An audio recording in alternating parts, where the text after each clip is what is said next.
All right, one of the places that people get hung up when they're creating awareness and engagement content like blog posts and podcasts and videos is they say, I just don't know what to produce content about. What should the topics be? And so let's go through and talk about how a great content marketer will think about how to come up with better topics.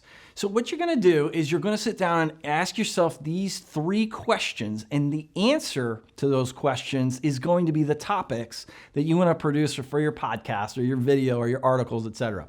So first question is, what is my ideal customer? So if we go back to our avatar, that's why that avatar exercise is so important, to understand your customer.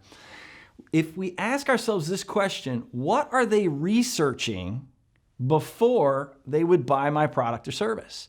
What are they thinking about, right? Like, what are they looking into? The second question is, what's the primary pain point of my ideal customer? Okay, so if you went through the customer avatar exercise, what was that pain point? What's the primary problem that your ideal customer has? And number 3, what objections does my ideal customer have to buying my product or service? So what are the reasons they would say no, right? And this is a great question to ask your salespeople, or if you are the salesperson, think about that. When you were unable to sell your product or service, what were the reasons? What were the objections? What were the, was it time? Was it too expensive? Was it what? All right. So the answer to these questions is going to produce the topics that you want to be producing content about. So let's look at some examples here where you would give them the answer to, what's the difference between Crohn's disease and colitis, right? So Cleveland Clinic here using a podcast in this case to answer a question that somebody would be researching before they would engage with Cleveland Clinic as a client. Now, same thing here if you're selling running shoes, right? What are people researching before they become a runner?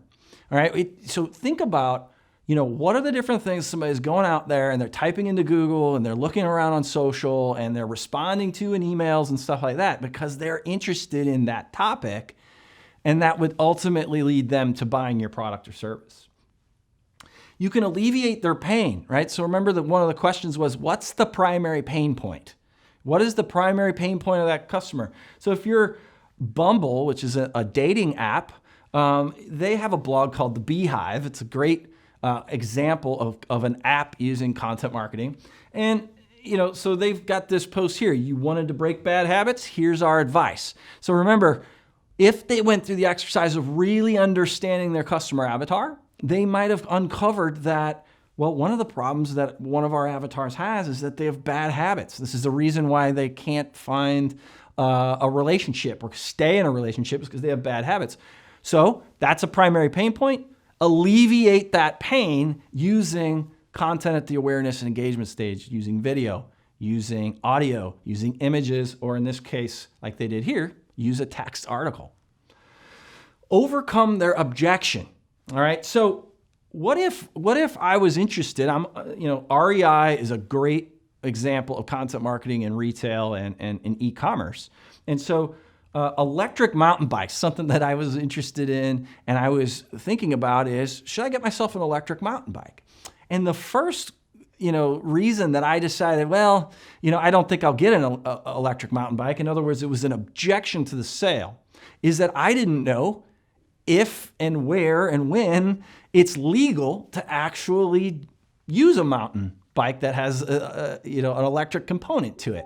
And so this is a objection that I have to the sale.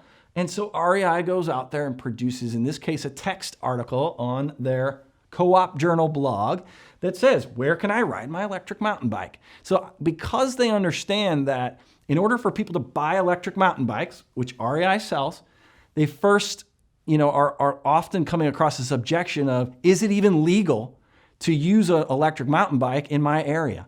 All right. And so they go through, they answer this question, alleviate that objection, and then they're able to move the customer along the customer journey along into the convert stage and actually sell them a mountain bike. All right.